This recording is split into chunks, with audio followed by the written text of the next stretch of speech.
మావిగన్ మావిగన్కి support అని ఎందుకు అన్నానంటే, అమరావతికి జగన్మోహన్ రెడ్డి గారు వెళ్తే పసుపు నీళ్ళతో కడిగారండి.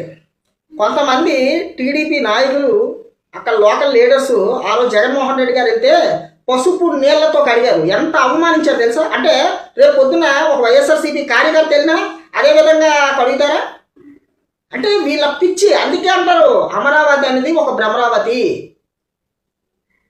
మొన్న కూడా వైఎస్ఆర్సీపీ వాళ్ళు కొంతమంది రైతులు, అమరావతి రైతులు వచ్చి, అయ్యో మాకు సమస్య ఉన్నది, మాకు పరిష్కారం చూపించండి, ఒకసారి మా సమస్యను చూడండి, మా సమస్యని 10 మందికి తెలియజేయండి అని వాళ్ళు వచ్చి పిలిస్తేనే వైఎస్ఆర్సీపీ వాళ్ళు వెళ్ళారు. మాకు సపోర్ట్ చేయండి అని ఆ రైతులు, అమరావతి రైతులే పిలిస్తే వెళ్ళారు. ఆ రోజు కూడా మా వైఎస్ఆర్సీపీ నాయకుల మీద అక్కడ ఉన్నటువంటి టీడీపీ గోండాలు తిరగబడ్డారు. రైతులు కాదు, రైతులు ముసుగులో. కానీ ఇదే ఈరోజు అదే రైతుల్ని మరీ దారుణంగా కొడుతుంటే అన్ని అరెస్టులు చేస్తున్నారు అమరావతి రైతులని. వాళ్ళు భూములు ఇచ్చారు రా బాబు. సరే, ఈరోజు మీరు చేసినంత వరకు, మీరు ఇప్పటి వరకు తీసుకున్నటువంటి భూములకి ఏం న్యాయం చేశారు? ఇప్పుడు వరకు ఇచ్చిన భూములు ఇచ్చినటువంటి రైతులకి ఏం న్యాయం చేశారు? అది చెప్పండి ముందు. దాని మీద శ్వేతపత్రం రిలీజ్ చేయండి. ఇప్పటి వరకు ఈ కూటమి ప్రభుత్వం వచ్చిన తర్వాత అమరావతిలో ఎంతవరకు పెట్టుబడులు పెట్టారు, ఎంతవరకు పనులు జరిగాయి చెప్పండి. గత 2014 నుండి 2019 దాకా అమరావతిలో ఎంత పెట్టారు, ఎంత ఖర్చు చేశారు? ఆ లెక్కల మీద శ్వేతపత్రం రిలీజ్ చేయండి.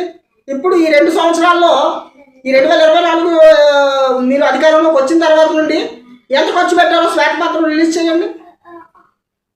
ఏమన్నా ప్రశ్నిస్తే కేసులు, కోర్టులు, జైళ్ళు, లోపల తీసుకెళ్ళి కొట్టడాలు. చాలు చాలు సార్. చంద్రబాబు నాయుడు గారు, సార్ నారా లోకేష్ గారు, మీ రెడ్ బుక్ పరిపాలన ఎంత కమ్మగా ఉందో ప్రజలందరూ కూడా చూస్తున్నారు సార్. అమరావతి రైతులు అయితే మరీ ముఖ్యంగా చూస్తున్నారు. అమరావతి రైతులను రెచ్చగొట్టి మీరు చాలా డ్రామా చేశారు. వైఎస్ఆర్సీపీ పార్టీని ఏదో ఒక దోషిగా చూపిద్దాం అనుకున్నారు. కానీ మీకు అదే కర్మ రిటర్న్స్ అంటారు కదా, అదే కర్మ రిటర్న్స్ మీకు ఈరోజు వచ్చింది. చూడండి సార్, అదే రైతులను మాత్రం అంత విధంగా ఘోష పెట్టకండి. ఇచ్చిన వాళ్ళ దగ్గర భూములు తీసుకోండి. ఇవ్వలేని వాళ్ళ దగ్గర బలవంతపు సేకరణ అనేది కరెక్ట్ కాదు. అది రాజ్యాంగ విరుద్ధం. బలవంతపు సేకరణ ఎందుకు చేయాలి? వాళ్ళకి ఇస్తామన్నవి ఇవ్వండి. వాళ్ళు ఇస్తామని ఎవరైనా సరే అభివృద్ధిని ఎవరు ఆపరు. కానీ మీ మీద నమ్మకం లేదు సార్.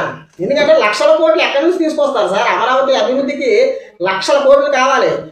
సంపద సృష్టి అన్నారు. సంపద సృష్టి లేదు, ఏమీ లేదు. ఆ పేరు చెప్పి పలకాలు ఆపినారు. ఉంటా సార్, ఉంటా.